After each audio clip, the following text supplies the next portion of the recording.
defeating Rio YETI and Griffin Colapinto and George Pittar have opened the water and opening the conversation to these two. Knowing he has a heat coming up, potentially. Oh, Never show the cards, Slater. Let's cool. go. Here we go. Colapinto in a pipe barrel. And Griff with a nice start in the non-priority heat up against George Pittar. Griffin Colapinto on the paddle back out. We talked about him.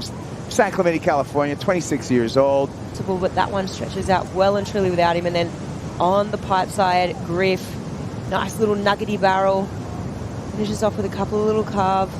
But win that paddle back out. Does have priority, needs 9.27. Unfortunately, he just has a minute. Non-priority, and that's George Pittar. And George in and out. So that's a nice start for George Pittar. Another look here, flick of the 7. We were really interested to see where this score went. I mean, this was no easy wave to read. He got travel time. He was super deep. There was so much lump and bump. And I think that was super justified. I mean, you look at how many wobbles and rivets in the face of that wave there were. He had to actually adjust his line as well to come out. I think that score's bang on. And the premium grade one has a seat massager built into the automobile. You're kidding me. Not kidding you. How Lexus. Here we go. Colapinto pulls in late there, and that would be a miracle if he came out of that.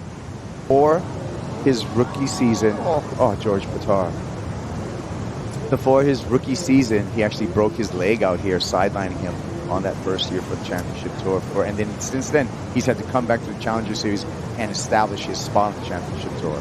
He won his last heat, and Kaipo, we were just reminiscing on the last time you feel like you were able to compete in conditions like this at Pipeline 2022. These conditions, describe them for those of us who are not out there. Yeah, it's actually pretty rare. Whenever this place is good, it's usually got a lot of people, so it's so close. I mean, let's have a closer look here. So late drop, up underneath, so deep, so incredibly deep. And then, oh, wow, it literally broke straight on top of his head. And just the lateness of this. This is beautiful, this beautiful tube riding. And then also to avoid injury right here, that's a lot, that's a huge impact right there.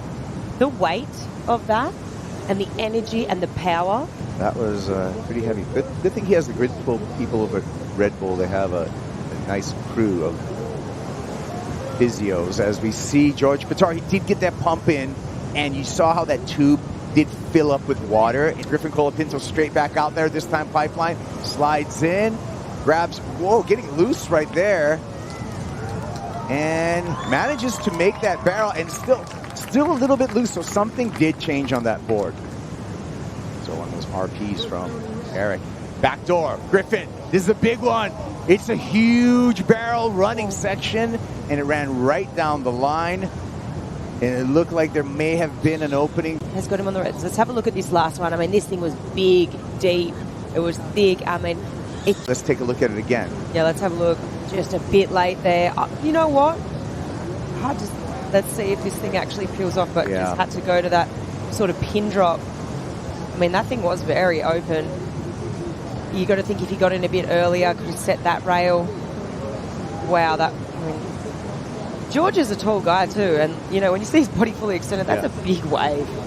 Got a couple of minutes, and Griffin's looking for that one magic wave. Here we go. Backdoor and in and out under priority. Oh. George Pittar.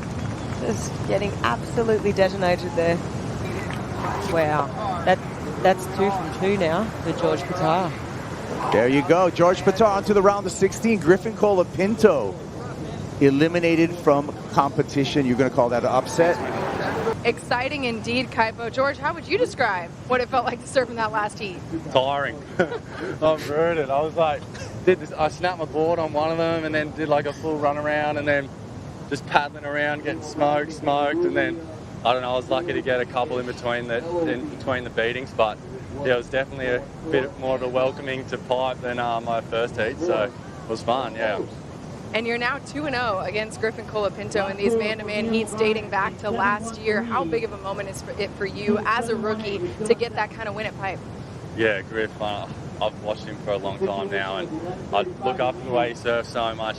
He's incredible, and yeah, I don't know. I've had that one heat at Margie's with him where I felt like I just had a little bit more of the rhythm that time, and then out there I felt like we were trading a little bit. I'm pretty sure he like almost got like a 10 or whatever. I just heard the crowd cheering, so I swear it's just about inches out there. Like I'm millimeters away from falling off on mine, and he's millimeters away from his, and I don't know. I was just lucky to get it over him then, and yeah, it means a lot to me. You know, I watched these guys my whole life. I'm growing up watching on this big stage and dreaming of being here, and matched up in a two-man heat against Griff at Pipe was a pretty special experience. And it's not over yet. How do you get ready for the next round? I need to drink some water and eat some food and just go chill out. I don't know. It's weird thinking I'm going to be back out there again. I feel like I could sleep for 3 days, but I don't know. I'm just so frothing to still be in the contest, and yeah, to have one of those heats out there was a pretty special experience for me. It's something I've pictured for a long time now, so it's pretty sick. Congratulations. See you in the next one. Thank you very much.